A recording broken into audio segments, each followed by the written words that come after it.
The massive crystal doors of the throne room opened with a sound like singing glass. Captain One stepped through, his military boots clicking against the smooth floor that seemed to shimmer with captured starlight. He wore his formal Earth uniform, simple compared to the elaborate garments of the hundreds of alien dignitaries filling the vast chamber. Above him, the ceiling displayed the living cosmos, stars moving in real time across impossible distances. One had seen many wonders since humanity made first contact 3 years ago, but the Empire's royal court still took his breath away. Beings from across the galaxy stood in organized clusters, their forms ranging from the nearly humanoid to the completely incomprehensible. Some floated without legs, others had too many limbs to count. A few existed as clouds of luminescent gas contained in elegant force fields. At the far end of the throne room, elevated on a platform of what looked like frozen light, sat Queen. She was tall and regal, her skin a pale blue that reminded one of Earth's glaciers.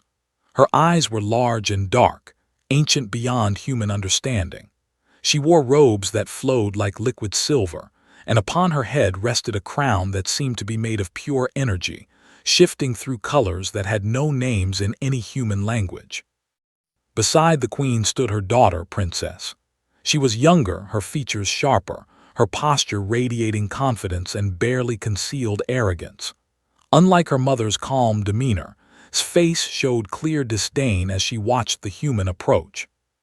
One walked the length of the throne room, feeling thousands of alien eyes upon him. He kept his back straight and his pace measured. Behind him walked Ambassador, humanity's chief diplomat, but the summons had been clear. The human warrior was to present himself to the Queen. When he reached the base of the platform, One performed the bow he had been taught, the gesture of respect. He held it for exactly 3 seconds, then straightened. "Your Majesty," he said, his voice carrying in the acoustically perfect chamber. "I am Captain One of Earth, representative of humanity. We are honored by your invitation." A ripple of amusement passed through the assembled aliens. One heard sounds that might have been laughter, though they came in frequencies that made his bones vibrate. Princess stepped forward, honored. Her voice was beautiful and cold. "You should be grateful, human. Your species has barely left your single world, and yet my mother grants you audience alongside civilizations that have spanned galaxies for millions of your years." One met her gaze steadily. "Gratitude and honor are not incompatible, Princess."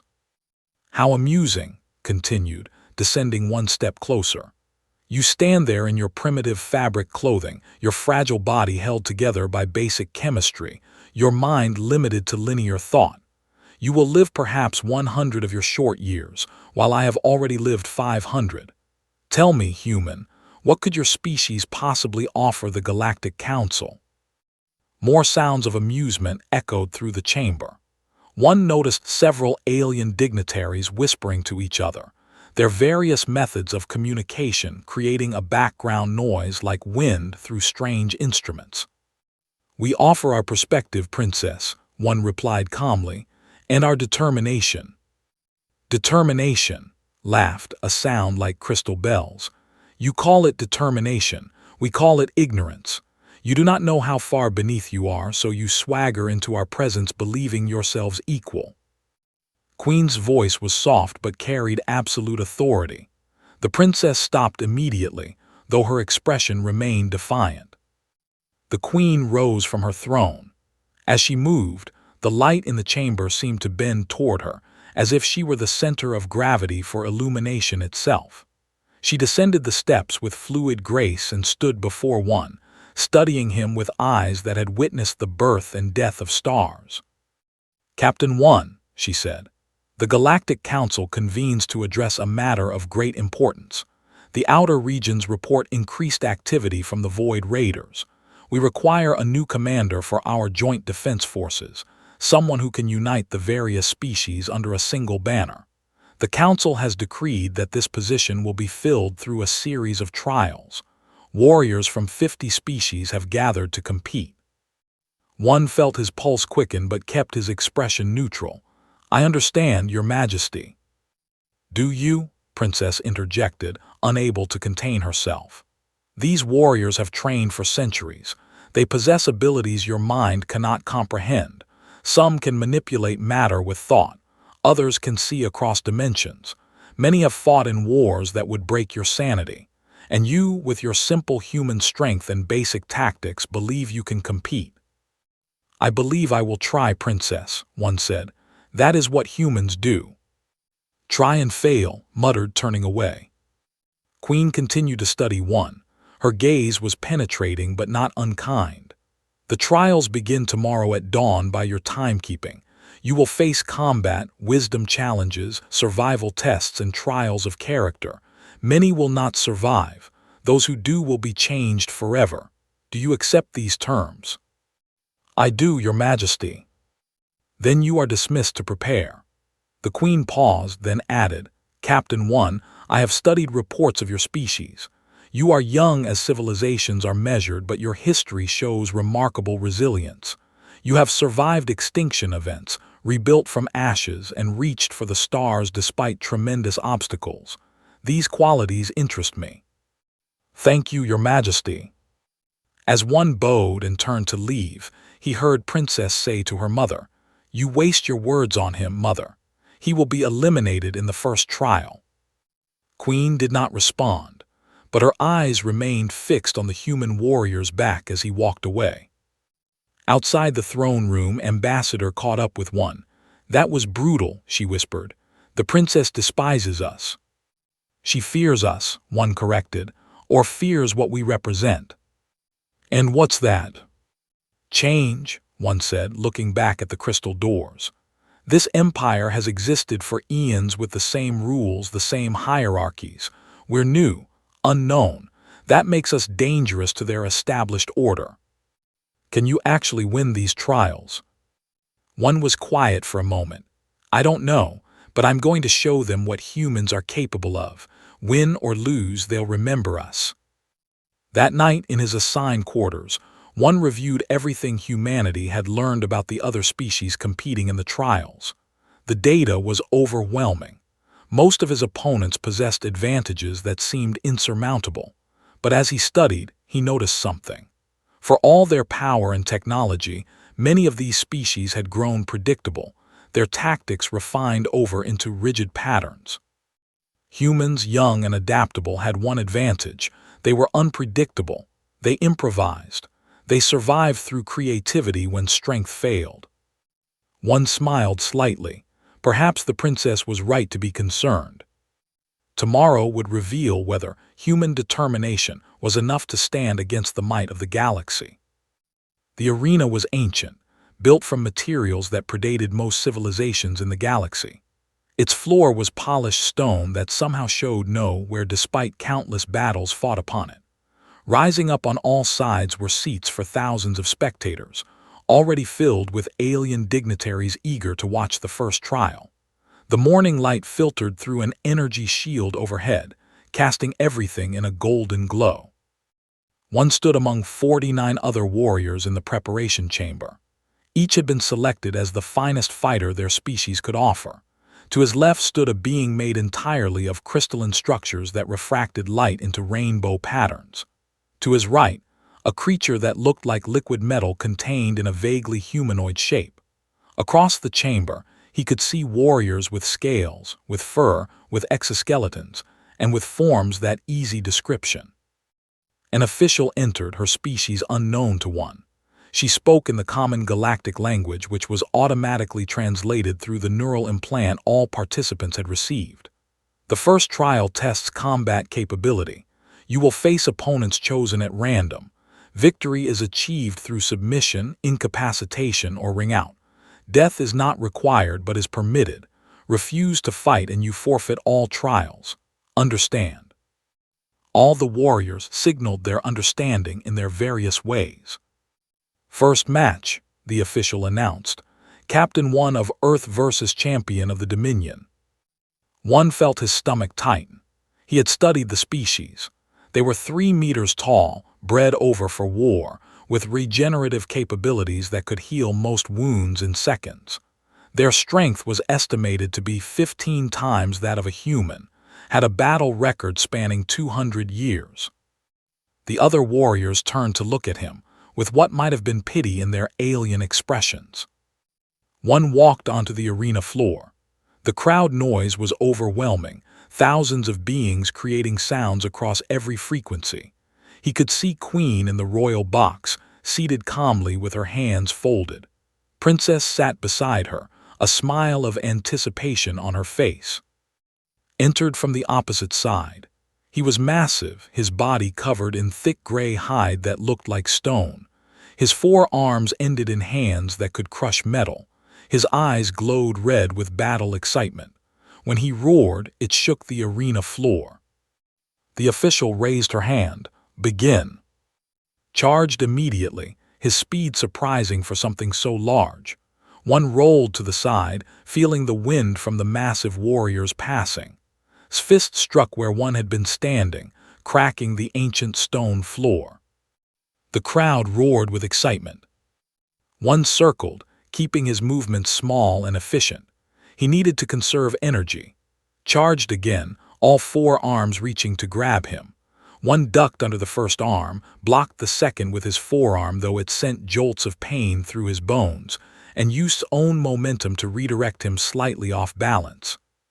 It barely worked, stumbled but recovered instantly, spinning with surprising grace. "You are fast," Human growled, "but speed alone will not save you." He was right. One could not win through strength or endurance. He watched movements, looking for patterns. The warrior attacked in waves, using his 4 arms in a rotating sequence. Left high, right low, left low, right high. Efficient and devastating but predictable. One began timing his dodges more precisely, learning the rhythm. He noticed something else too. Always planted his left foot first when charging.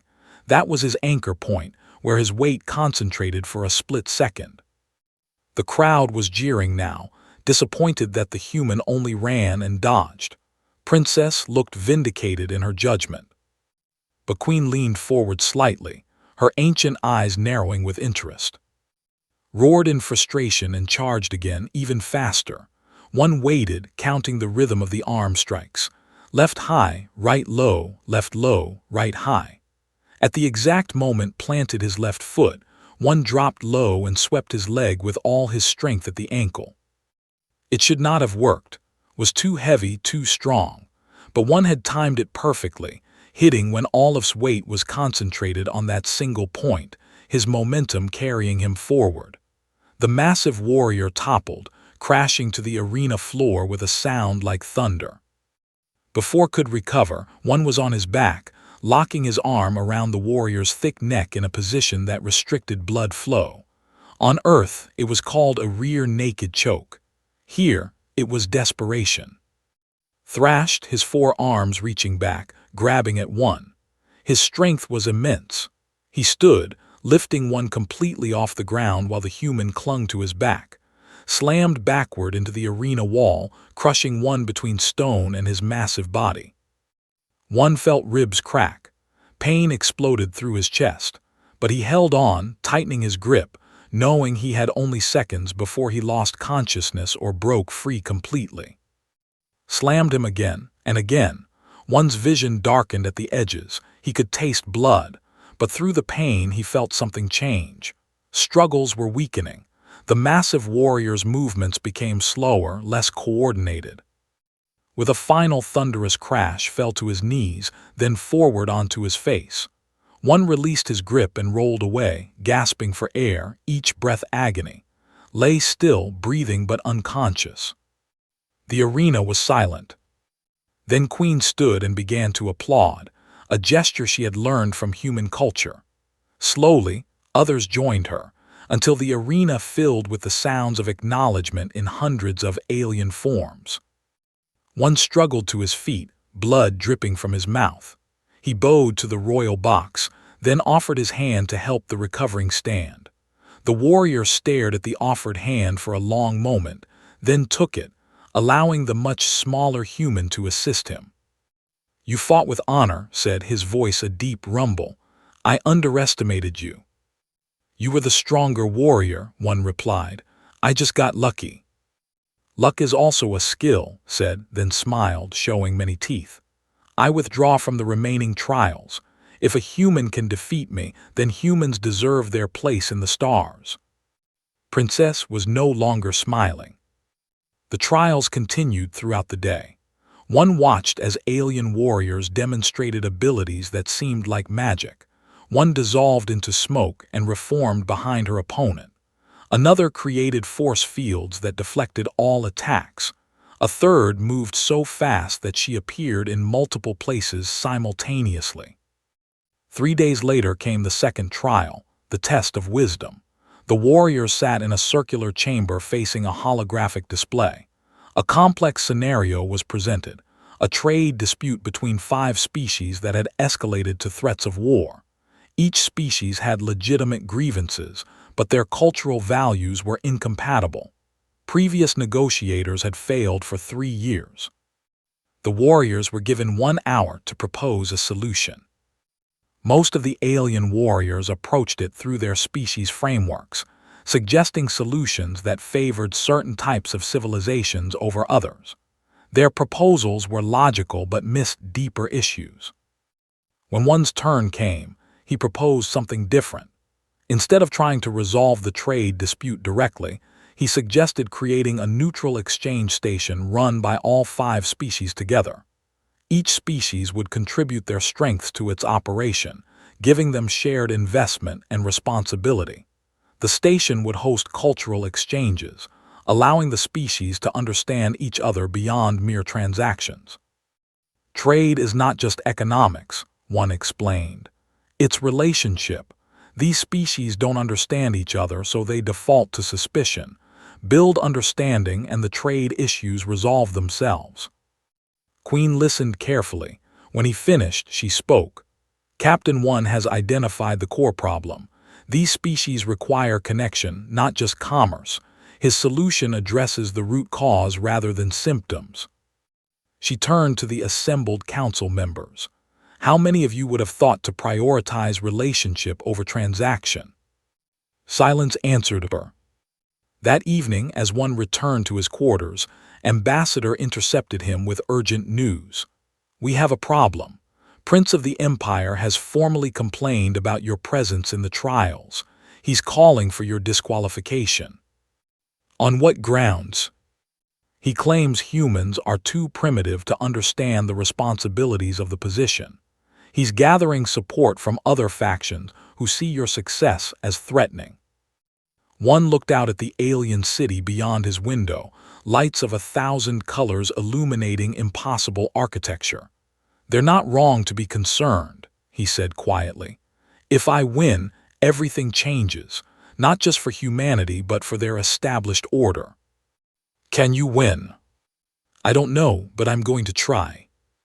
Prince paced in the private chamber, his scaled hands clenched behind his back. He was tall and elegant, his species known for their diplomatic prowess and strategic thinking. For 500 years, he had positioned himself as the ideal candidate to eventually marry into the royal family. The position of commander would have cemented that path. Now a human threatened everything. This is unacceptable, he hissed to Princess, who stood near the window overlooking the palace gardens. Your mother actually praised the creature, praised it. His expression was conflicted. She had watched one's victory over with growing unease. Part of her had wanted him to fail, to prove her initial assessment correct. But another part, one she did not want to acknowledge, had felt something like admiration watching him refuse to surrender despite impossible odds. My mother sees potential in many beings, she said carefully. Potential? His laugh was harsh. He is human. They have been spacefaring for less than a decade. They have no psionic abilities, no energy manipulation, no quantum consciousness. They are barely more evolved than the animals on their own world. And yet he defeated. Luck and desperation are not skills, Princess. In the third trial, luck will not save him. Moved closer, his voice dropping.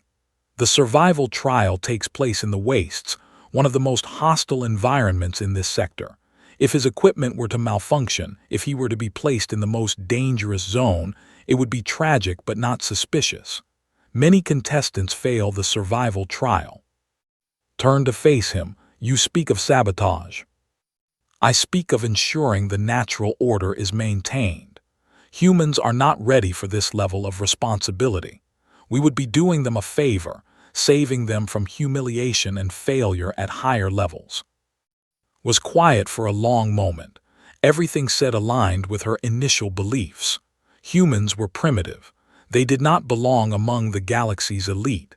And yet, something about the plan troubled her in ways she could not articulate. Do what you believe necessary, she finally said, but leave no evidence that leads back to us. Smiled, of course, Princess. All will be as it should be. The next morning, the remaining warriors assembled for the third trial briefing. 20 warriors remained from the original 50. The others had failed, forfeited, or in 2 cases, died in the combat trials.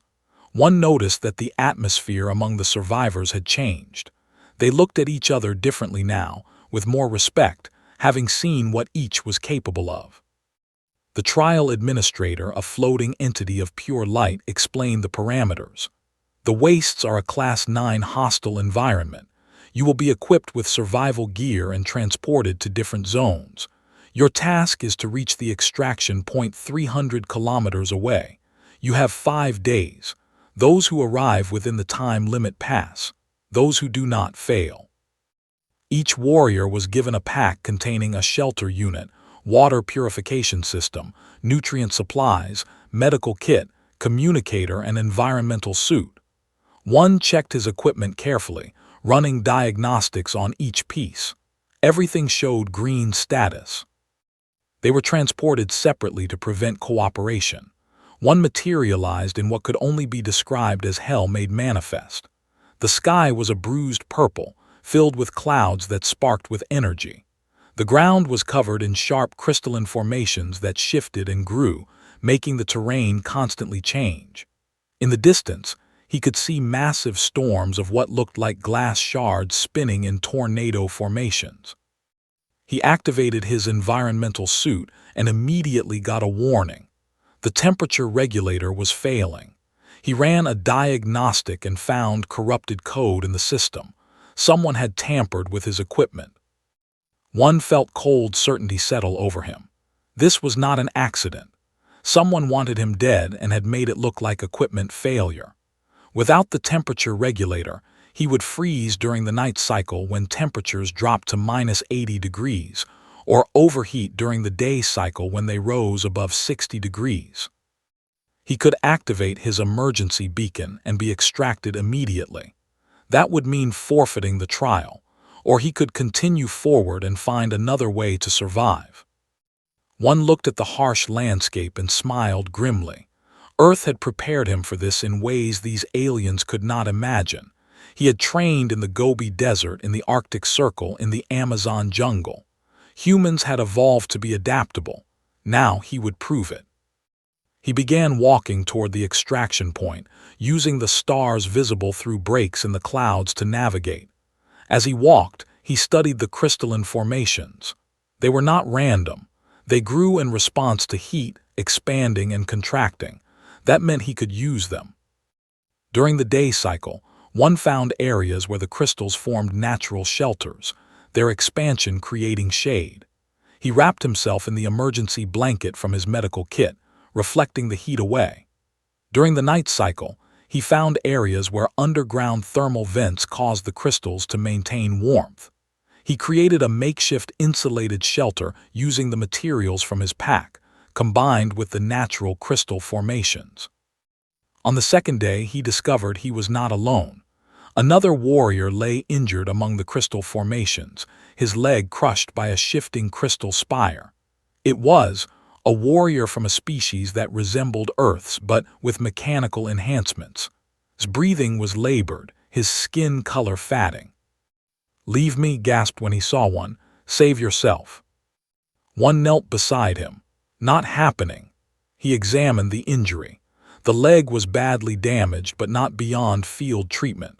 He used his medical kit to stabilize, then fashioned a splint from broken crystal pieces wrapped in fabric from his own supplies. "Why help me?" asked. "I am your competitor." "Because it is right," one said simply. "Can you walk with support?" Together they continued toward the extraction point. Progress was slow, but one's navigation skills kept them on course. On the third day they found another injured warrior, then another. Each time one stopped to help, using his dwindling supplies to stabilize them, sharing his knowledge of survival techniques. By the fourth day, a group of 6 warriors traveled together, supporting each other. They shared resources, watched for dangers, and moved as a unit. The aliens marveled at one's ability to survive without functioning environmental systems. They watched as he read the land, found water in seemingly barren areas, and created shelter from nothing. "Your species evolved on a hostile world," observed as they rested. "This training is in your blood." Earth had ice ages, meteor impacts, supervolcanoes, and climate chaos, one explained. The humans who survived were the ones who could adapt, who could find ways to live in environments that changed constantly. We are survivors by evolution. On the 5th day, they reached the extraction point with hours to spare. The trial administrator seemed surprised to see them working together. More surprising was the information one presented, detailed recordings and evidence of his equipment sabotage. "I am formally filing a complaint," one stated. "Someone attempted to ensure my death in this trial. I want an investigation." The administrator's light pulsed in acknowledgement. "This is a serious accusation." "Yes, it is, and I have proof." Word of the sabotage and one's survival spread quickly through the palace. Queen immediately ordered an investigation. In her private chambers, she reviewed the evidence with her most trusted advisors. "The tampering was sophisticated," one advisor reported. "It required access and knowledge that few possess." "Find who did this," commanded. "I will not tolerate such dishonor in my trials." Meanwhile, Princess stood alone in her chambers, staring at her reflection in the mirror-like walls. She thought about one stopping to help other warriors despite his own danger. She thought about his refusal to give up even when sabotaged. She thought about his simple statement, "Because it is right." Her initial mockery now felt hollow, childish. She had judged based on prejudice rather than observation. The human had shown more honor in 5 days than many warriors showed in a lifetime. For the first time, felt ashamed of herself. In his quarters, one cleaned and repaired his equipment. Ambassador visited with news. "The investigation is, but proving who ordered the sabotage will be difficult. These people have been playing political games for centuries." "I know," one said, "but I needed it on record. Not for revenge, but so everyone knows what happened. The other warriors you saved are speaking in your favor, has withdrawn from the trials and declared his support for you. He is not alone." One nodded slowly. "I did not help them to gain support, but I am glad they survived." "That is exactly why they support you," said. "You reminded them what a leader should be." The chamber for the 4th trial was unlike anything one had seen before. The walls seemed to exist in multiple dimensions simultaneously, shifting between solid matter and something that looked like frozen thought. In the center stood a device that the trial administrator described as a psychic amplifier, capable of manifesting one's deepest fears into tangible experience. "The 4th trial tests character," the administrator explained to the assembled warriors. "Power without character is tyranny. Wisdom without character is manipulation. Strength without character is brutality. You will each face your greatest fear.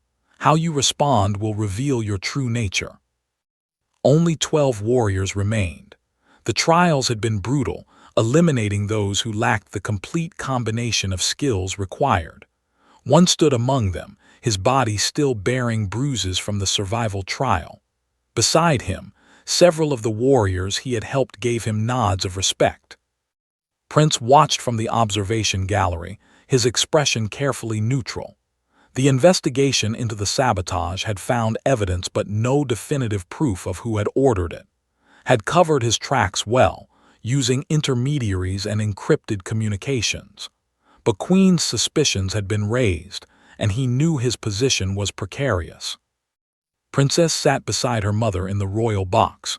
Over the past days, she had found herself thinking constantly about the human warrior. She had watched recordings of his trial in the wastes, seen him sacrifice his own comfort and supplies to help others. She had read reports of how the other warriors now spoke of him with genuine respect. Her initial assessment had been so wrong, but pride made it difficult to admit, even to herself. The first warrior entered the chamber. Through the viewing screens, observers could see what the warrior experienced. For this particular alien, a being of crystalline thought, the fear manifested as absolute silence, the cessation of all communication and connection. The warrior struggled, their form flickering with distress, but eventually found a way to create light from within, a form of communication that required no external medium. They passed. One by one, the warriors faced their fears. Some confronted physical dangers, others faced psychological terrors specific to their species and culture. Each trial was personal, revealing the deep vulnerabilities each warrior carried. Then came one's turn. He stepped into the chamber. The psychic amplifier activated, and his consciousness was pulled into the manifestation. The observers leaned forward, curious what a human would fear most. What they saw shocked them. One stood on the bridge of a starship, but something was wrong. Alarms blared. He could see a planet burning. His crew lay dead around him. A holographic display showed the aftermath of his decision, a decision that had seemed right at the time but had led to catastrophe. The scene shifted. Now he stood before the Galactic Council as they pronounced judgment on humanity. Because of his failure, Earth was quarantined, humanity forever barred from the stars. He saw his home world through the screen, so small and isolated, its people never knowing why their dreams of space had been taken away. The scene shifted again. He was in the wastes, but the warriors he had tried to save were dying despite his efforts. One by one, they expired, their last words blaming him for giving them false hope. Their families appeared, alien faces twisted in grief and anger, demanding to know why he had interfered, why he had not left their loved ones to die quickly rather than slowly. Again and again, the fear manifested in different forms, but always the same core terror, that his choices, made with good intentions, would lead to the suffering of others, that his inadequacy would doom those who depended on him, that he would fail not just himself, but everyone who had placed faith in him or his species. In the observation gallery, the alien dignitaries watched in fascination. They had expected a human to fear death, or pain, or perhaps the destruction of his world. Instead, they witnessed something more profound, the fear of failing others through his own limitations. What happened next captivated everyone. In the simulation, one did not run from these visions. He did not deny them or try to wake himself. Instead, he confronted each scenario directly. When shown the burning planet, he searched through the ashes for survivors, refusing to give up even when it seemed hopeless. When shown humanity's quarantine, he began planning ways to prove Earth's worth, to change the Council's judgment through persistent effort over generations if necessary. When shown the dying warriors, he held each one, giving them comfort in their final moments, apologizing but not abandoning them. The simulation threw worse scenarios at him. It showed him Earth destroyed, his family dead, every human he had ever known turned to dust. It showed him branded as a traitor, as a fool, as the worst of his species rather than the best. It showed him failing again and again and again. And each time one got back up. He acknowledged the pain, the guilt, the fear. He did not pretend these scenarios did not hurt him deeply. Tears ran down his face as he witnessed each horror. But he continued moving forward, searching for solutions, refusing to surrender to despair. "I cannot control everything," he said to the void of the simulation. "I cannot guarantee success. I will make mistakes. I will fail, but I will never stop trying. I will never abandon my duty. And I will never give up on finding a better way, even if it takes my entire life and I die before seeing it realized." The simulation began to crack. The psychic amplifier, designed to break warriors by showing them their fears, encountered something it was not programmed to handle: absolute acceptance of limitation combined with absolute refusal to be limited by that acceptance. One embraced his inadequacy while simultaneously rejecting it as a reason to stop. The chamber's walls flickered. The device made sounds like crystalline stress fractures. Then one opened his eyes and stepped out of the chamber. His face was wet with tears, his body shaking from emotional exhaustion, but his eyes were clear and focused. The observation gallery was silent. Queen stood slowly. Her ancient eyes, which had witnessed the rise and fall of civilizations, shone with something that might have been tears. She had seen thousands of warriors face the trial over her long life. She had never seen anything like what she had just witnessed. "That," she said quietly to her daughter, "is what true leadership looks like.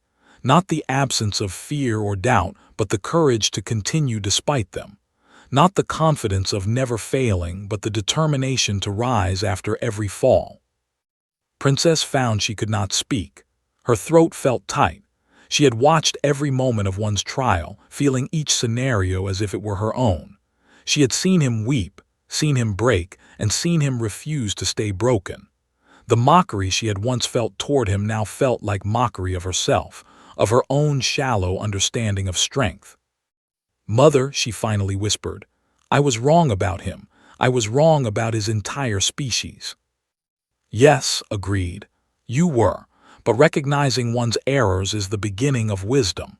The question is what you do with that recognition." In the chamber below, the other warriors approached one. They did not speak, but each offered their species' gesture of deep respect. They had all faced their own fears, but witnessing his trial had shown them something profound about the nature of courage. Prince watched from the gallery, his hands clenched. Everything was falling apart. The human had not only survived every attempt to eliminate him but had emerged stronger, gathering more support with each trial. Something desperate needed to be done.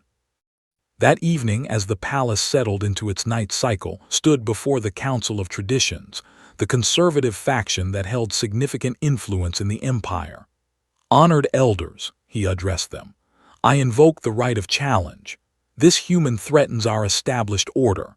I challenge him to formal combat by the old laws, victory through submission, incapacitation, or death."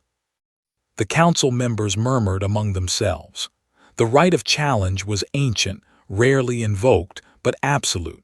Once declared, it could not be refused without dishonor. "This is highly unusual," one elder said. "He is not your rival in matters of honor." "He is a rival for a position of great power," countered. "By ancient law, that is sufficient grounds." The council deliberated. Finally, they nodded. "The challenge is valid. The human must respond or forfeit all trials and return to his world in shame." When one was informed, Ambassador was horrified. "This is murder dressed as honor, has fought for 5 centuries. He has training and abilities far beyond human capability. You cannot win this." One sat quietly thinking. "Probably not," he agreed. "But if I refuse, I dishonor not just myself but all of humanity. Every human who comes after me will be judged by this moment." "Then we are asking you to die for symbolism." "No," one said calmly. "You are asking me to stand for principle. That is what humans do. We stand up even when we know we will fall. That is our nature." Word spread through the palace. The challenge had been issued. In 3 days, the human and the prince would face each other in combat. Only one would walk away. The arena was filled beyond capacity. Word of the challenge had spread across the empire, and beings from hundreds of worlds had traveled to witness it. In the royal box, Queen sat with an expression carved from ice. She had tried to stop the challenge through legal means, but the Council of Traditions had sided with ancient law. Her hands gripped the armrests of her throne with barely controlled anger. Beside her, Princess felt sick. She had spoken to the council, had begged them to reconsider, but they had dismissed her concerns as emotional weakness. Now she watched as Captain One entered the arena from one side, while Prince entered from the other. The contrast was stark. War armor that shimmered with defensive energy fields enhanced his already formidable strength and contained weapon systems integrated into its design. One wore simple combat clothing from Earth, carrying no weapons except those the challenge allowed, his body and his mind. The challenge master, an ancient being whose species had overseen such duels floated above the arena center. By the old laws, this challenge is to the death or absolute submission. No mercy will be granted unless the victor chooses to grant it. The fight ends when one combatant cannot continue, chooses surrender, or dies. Are both parties ready? Ready, said, his voice amplified across the arena. One simply nodded. Then begin. Moved first, his enhanced speed closing the distance in a blur. His first strike, augmented by his armor's power systems, hit one in the chest like a battering ram. The human flew backward, slamming into the arena wall with bone-crushing force. He slid down, blood already visible on his face. The crowd roared. Many had bet heavily on how quickly the human would fall. Most estimates were under 30 seconds. One pushed himself up slowly. Something was broken inside him, he could feel it with each breath. But he had known pain before. He had trained in pain, learned to function through it. He stood, steadied himself, and raised his hands. Laughed, admirable but futile. You cannot win this fight, human. Surrender now and I may let you live. No, one said simply. Attacked again, a combination of strikes that would have killed most beings. One dodged some, blocked others, and took hits that would have crippled him if not for adrenaline and willpower keeping him moving. Each impact drove him backward, opened new wounds, added new injuries. But as he fought, one watched and learned. His armor enhanced his strength and speed, but it also made his movements predictable. The power systems required specific motion patterns to activate properly. The energy fields had to recycle between strikes. Most importantly, centuries of relying on his armor had made his technique sloppy. He depended on overwhelming power rather than precision.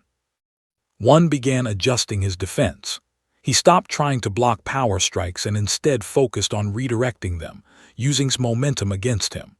When the prince struck high, one ducked and swept low at the joints of the armor where flexibility required thinner material. When charged with his shoulder, one at the last instant and pushed, adding to the momentum rather than resisting it. The crowd grew quieter. The human was lasting longer than expected. His face was bloodied, his body clearly damaged, but he refused to stay down. Princess watched with her hands pressed against her mouth. Every hit one took made her flinch. She found herself silently urging him to stay up, to keep fighting, even though she knew it was hopeless. Queen's expression had changed from anger to something else. Recognition, perhaps. She had seen this before in the earliest days of her empire, when her own ancestors had fought against impossible odds to establish their civilization. That same stubborn refusal to accept defeat, that same willingness to stand despite certain doom. 10 minutes into the fight, one was still standing. His right arm hung useless, clearly broken. Blood ran from cuts across his face and body. He swayed on his feet, barely able to maintain balance. But his eyes remained focused, alert, calculating. Was beginning to show frustration. The human should have fallen long ago. Instead, he kept rising, kept adapting, kept finding ways to survive just a few seconds longer. The prince's strikes became wilder, powered more by anger than strategy. One saw the opening he had been waiting for. Frustrated and overconfident, charged with a massive overhead strike, putting his full weight and all his armor's power into one devastating blow. At the last possible instant, one dropped to the ground and rolled forward between its legs. The prince's fist struck the arena floor with such force that it cracked the ancient stone and sent a feedback surge through his armor's power systems. For just a moment, the energy fields flickered and failed. One, operating on training and instinct that bypassed conscious thought, struck at the exposed joint behind his knee with everything he had left. It was not a powerful strike by galactic standards, but it was precisely placed. His leg buckled. As the prince fell to one knee, one climbed onto his back and locked his one functioning arm around his neck in the same choke hold that had defeated. The armor could not protect against this type of pressure. Reached back, trying to grab one, but the human was positioned where the armor's design prevented good leverage. Surrender, one gasped through broken ribs and bleeding lungs. You have fought with honor. This does not need to end in death. Never, thrashed, trying to break free. His armor systems rebooted, energy fields reactivating. He slammed backward, crushing one against the arena wall repeatedly. One held on. His vision darkened. He could feel consciousness slipping away, but if he let go, would kill him. He had no choice but to maintain the hold until one of them failed completely. The arena was silent now. Even those who had bet against the human watched in awe. He should have been dead 10 times over. His body was broken, his blood painted the arena floor, yet he refused to release his grip. Struggles grew weaker. The prince's movements became uncoordinated. Finally, with a sound that might have been a sob, his body went limp. One held the choke for 3 more seconds to be certain, then released it and collapsed onto the arena floor. He tried to rise, but his body finally refused. He lay there, unable to move, barely conscious. The challenge master floated down. Prince is defeated but alive. Captain 1 is victorious. The arena exploded with noise. Beings from 1,000 worlds, who had come expecting to see a human crushed, instead witnessed something they would tell their descendants about for generations. Queen stood and descended from the royal box. She crossed the arena floor to where one lay. Her personal physicians rushed to his side, beginning emergency treatment. She knelt beside him as they worked. "That was foolish," she said softly. "You could have died." "Probably," one managed to whisper, "but principle matters." "Yes," agreed. "It does." She looked at him for a long moment, this broken human who had shown more honor and courage than warriors 10 times his age. A decision crystallized in her mind, one that had been forming since she first saw him walk into her throne room. She stood and addressed the assembled crowd, her voice carrying through the arena with absolute authority. "I have watched these trials carefully. I have seen warriors of great power and ancient lineage. I have seen displays of ability that would shame gods, but I have seen only one warrior who embodies every quality necessary for true leadership." She gestured to where one lay being treated by physicians. "This human has demonstrated combat ability by defeating opponents far stronger than himself. He has shown wisdom by solving problems through understanding rather than force. He has proven survival capability in the harshest conditions while helping others survive as well. He has revealed character by facing his deepest fears and refusing to let them control him. And now, he has won a challenge to the death while offering mercy to his defeated opponent." The crowd murmured, uncertain where she was leading. "Therefore," continued, "I make an announcement that I know will shock many of you. Captain 1 has won more than the trials. He has won my respect, my admiration, and my heart. I choose him not as commander but as my consort. He will be my husband, co-ruler of the empire." The arena erupted in chaos. Beings shouted in dozens of languages, some in support, others in outrage. The Council of Traditions looked stunned. Ambassador appeared ready to faint, and Princess stood frozen, her mind reeling. Then did something that surprised everyone, including herself. She descended to the arena floor and walked to where one lay. The physicians had stabilized him enough that he was conscious, though clearly in pain. "Captain One," she said, her voice carrying clearly in the shocked silence. "When you first arrived, I mocked you. I judged your species as inferior, your capabilities as inadequate. I was wrong, completely and absolutely wrong." She knelt beside him. "You have shown me what true strength means. Not the absence of weakness, but the courage to stand despite weakness. Not overwhelming power, but precise application of whatever power one possesses. Not prideful certainty, but humble determination." She looked up at her mother, then back at One. "If my mother has chosen you as her consort, then I support that choice completely. More than that, I apologize for my behavior. You deserved respect from the moment you arrived, and I failed to give it. I hope you can forgive my ignorance." One smiled slightly despite his pain. "Princess, we all make mistakes. What matters is learning from them." Felt tears in her eyes. She bowed deeply, a gesture of profound respect in her culture, to this human who had taught her more in a few weeks than she had learned in 500 years. Queen helped One to his feet, supporting his weight. She looked out at the assembled representatives of the galaxy. "Some of you are shocked, some are angry, some believe this decision is wrong. But I have ruled this empire for thousands of years, and I have never been more certain of any choice."